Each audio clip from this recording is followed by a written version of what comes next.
कार्तिक मास कथा महात्म्य अध्याय नवम। पद्म पुराण में कार्तिक मास के महात्म्य का वर्णन करते हुए कहा गया है कि पूजा करने से भी भगवान श्री विष्णु को उतनी प्रसन्नता नहीं होती जितनी कि कार्तिक महीने में स्नान करने मात्र से होती है। पापों से मुक्ति और भगवान वासुदेव की प्रीति प्राप्त करने के लिए प्रत्येक मनुष्य को कार्तिक मास में स्नान जरूर करना चाहिए। अगर आप पूरा कार्तिक का महीना स्नान नहीं कर सकते तो कार्तिक महीने के आखिरी 5 दिन जो भीष्म पंचक के नाम से भी जाने जाते हैं, उन दिनों में स्नान दान जरूर करना चाहिए। अंतिम 5 दिनों को 5 बीखू भी कहा जाता है। सिर्फ 5 दिन के स्नान से आपको पूरे कार्तिक महीने में स्नान दान करने का फल प्राप्त होता है।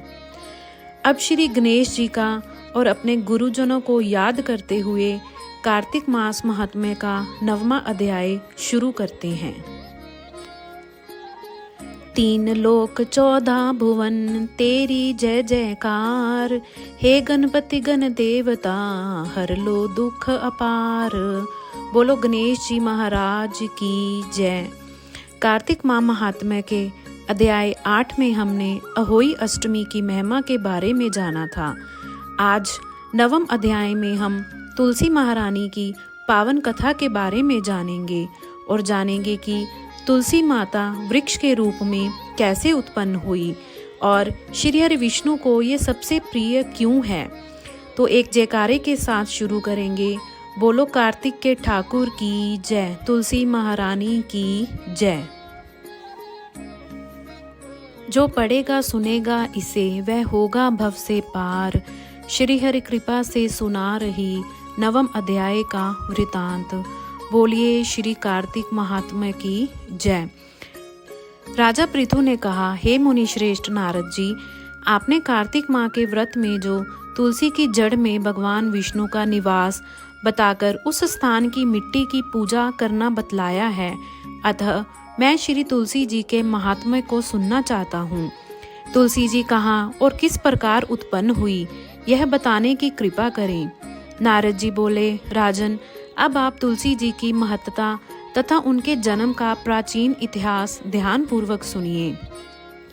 एक बार देवगुरु बृहस्पति और देवराज इंद्र भगवान शंकर का दर्शन करने कैलाश पर्वत की ओर चले। तब भगवान शंकर ने अपने भक्तों की परीक्षा लेने के लिए जटाधारी दिगंबर का रूप धारण कर उन दोनों के मार्ग में अवरोध उत्पन्न किया। यद्यपि वह तेजस्वी, शांत, लंबी भुजा और चौड़ी छाती वाले गौर वर्ण अपने विशाल नेत्रों से युक्त तथा सिर पर जटा धारण किए वैसे ही बैठे थे, तथापि उन भगवान शंकर को ना पहचान कर इंद्र ने उनसे उनका नाम व दाम आदि पूछते हुए कहा कि भगवान शंकर अपने स्थान पर हैं या कहीं गए हुए हैं। इस पर तपस्वी रूप भगवान शिव कुछ नहीं बोले। इंद्र को अपने त्रिलोकीनाथ होने का गर्व था। उसी अहंकार के प्रभाव से वह चुप किस प्रकार रह सकता था। उसने क्रोधित होते हुए उस तपस्वी को धुकार कर कहा, अरे मैंने तुझसे कुछ पूछा है और तू उसका उत्तर भी नहीं देता। मैं अभी तुझ पर वज्र का प्रहार करता हूँ, फिर देखता हूँ कि कौन तुझे दुर्मति की रक्षा करता है। इस प्रकार कहकर जैसे ही इंद्र ने उस जटाधारी दिगंबर को मारने के लिए हाथ में वज्र लिया, वैसे ही भगवान शिव ने वज्र सहित इंद्र का हाथ स्तंभित कर दिया और विकराल नेत्र कर उसे देखा। उस समय ऐसा प्रतीत हो रहा था कि वह दिगंबर प्रज्वलित हो उठा है और वह अपने तेज से जला देगा। भुजाएं स्तंभित होने के कारण इंद्र दुखित होने के साथ साथ अत्यंत कुपित भी हो गया, परंतु उस जटाधारी दिगंबर को प्रज्वलित देखकर बृहस्पति जी ने उन्हें भगवान शंकर जानकर प्रणाम किया और दंडवत होकर उनकी स्तुति करने लगे। बृहस्पति भगवान शंकर से कहने लगे, हे दीनानाथ, हे महादेव, आप अपने क्रोध को शांत कर लीजिए और इंद्र के इस अपराध को क्षमा कीजिए। बृहस्पति के यह वचन सुनकर भगवान शंकर ने गंभीर वाणी में कहा, मैं अपने नेत्रों से निकाले हुए क्रोध को किस प्रकार रोकूं? तब बृहस्पति ने कहा, भगवान, आप अपना भक्त वत्सल नाम सार्थक करते हुए अपने भक्तों पर दया कीजिए। आप अपने इस तेज को अन्यत्र स्थापित कीजिए और इंद्र का उद्धार कीजिए। तब भगवान शंकर गुरु बृहस्पति से बोले, मैं तुम्हारी स्तुति से अत्यंत प्रसन्न हूँ। तुमने इंद्र को जीवन दान दिलवाया है। मुझे विश्वास है कि मेरे नेत्रों की अग्नि अब इंद्र को पीड़ित नहीं करेगी।